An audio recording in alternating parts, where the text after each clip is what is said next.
పాలకుర్తి గడ్డ మీద ఝాన్సీ రెడ్డి అని పాట పాడిన కళాకారులు ఈరోజు అదే పాలకుర్తిలో కరువు కాటకాలు వచ్చినాయని ఎవరు పాట పాడలేదు, ఎవరు ఆదుకోవడం లేదు. మరి ఒక రైతాంగం వారిని ప్రశ్నిస్తే, అక్కడ ఉన్న రైతాంగం వారిని ప్రశ్నిస్తే రేవంత్ రెడ్డి పరిపాలన ఏ విధంగా ఉంది, రేవంత్ రెడ్డి రాకతోటి వారికి ఎటువంటి కరువు కాటకాలు వచ్చాయనేది ఈ పెద్ద మనుషుల యొక్క మాటలోనే విని తెలుసుకునే ప్రయత్నం చేద్దాము. నువ్వు మాకొద్దురా నాయన, రేవంత్ నిన్ను గెలిపించినందుకు మా చెప్పుతో మేమే కొట్టుకోవాలి. ఇక ఈ ముచ్చట వినండి ఒకసారి. రేవంత్ రెడ్డి వచ్చేదో నీళ్లు పోయింది, కరెంటు పోయింది,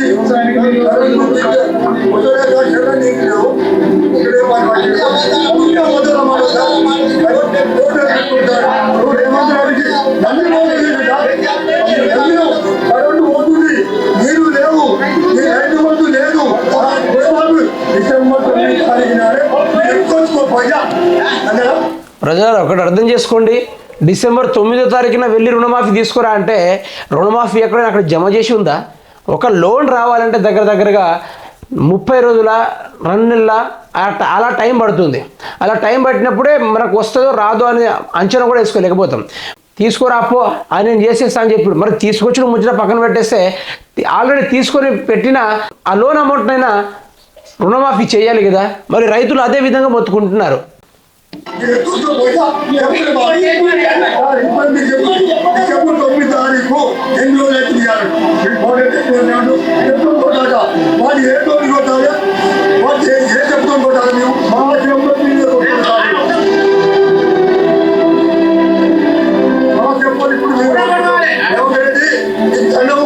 నువ్వు మళ్ళీ ఉండలేవు, రాలేవు.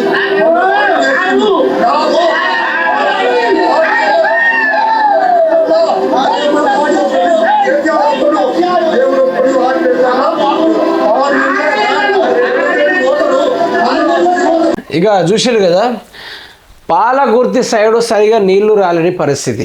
అదే కేసీఆర్ కెనాల్ అక్కడి దాకా అందలేని పరిస్థితి, నీళ్లు రాని పరిస్థితి. మరి రేవంత్ రెడ్డి వచ్చి ఆ నీళ్లు ఇవ్వకుండా కనీసం రైతు బంధు ఇస్తాడంటే రైతు బంధు కూడా ఇవ్వలేదు. రైతు బంధు అడిగినందుకు ఆ కోమటిరెడ్డి మమ్మల్ని చెప్పుతో కొడతా అంటాడా? వాడిని ఏ చెప్పుతో కొట్టాలి మేమని రైతులు ఆగ్రహం వ్యక్తం చేసుకున్నారు. రేవంత్ రెడ్డిని రాకతోటే కరువు కాటకాలు మా కళ్ళ ముందు కనబడతా ఉంటే మాకు కొమ్మల మీద ఉయితాళ్లే అవపడుతున్నాయి అన్నట్టుగా రైతు మాత్రం ఆ విధంగా చెందడం జరిగింది. పాలకుర్తి సైడు తాగడానికి నీళ్లు లేని పరిస్థితి, అక్కడ పంటలు పండించుకోవడానికి కూడా పుష్కలమైన నీళ్లు లేని పరిస్థితి. మరి అక్కడ అభివృద్ధి ఇన్ని సంవత్సరాలు కేసీఆర్ పాలన ఉన్నప్పుడు 1% కూడా అభివృద్ధి జరగలేదు. కానీ వారికి రైతు బంధు సకాలంలో వచ్చింది. అదేవిధంగా పింఛన్లు అవన్నీ కరెంటు కూడా వచ్చిందట. ఇప్పుడు కరెంటు అసలే రాకపోతుందట. వాళ్ళకున్నయే బీడు భూములు. ఆ బీడు భూముల్లో ఆ రోజంతా కరెంటు పారిన కూడా ఎకరమో 2 మళ్ళీ నీళ్లు పారుతూ ఉంటుంది. మరి ఆయన పూర్తి స్థాయిలో కరెంటు తీసేస్తే ఇక నీళ్లు లేని పరిస్థితి ఎక్కడ.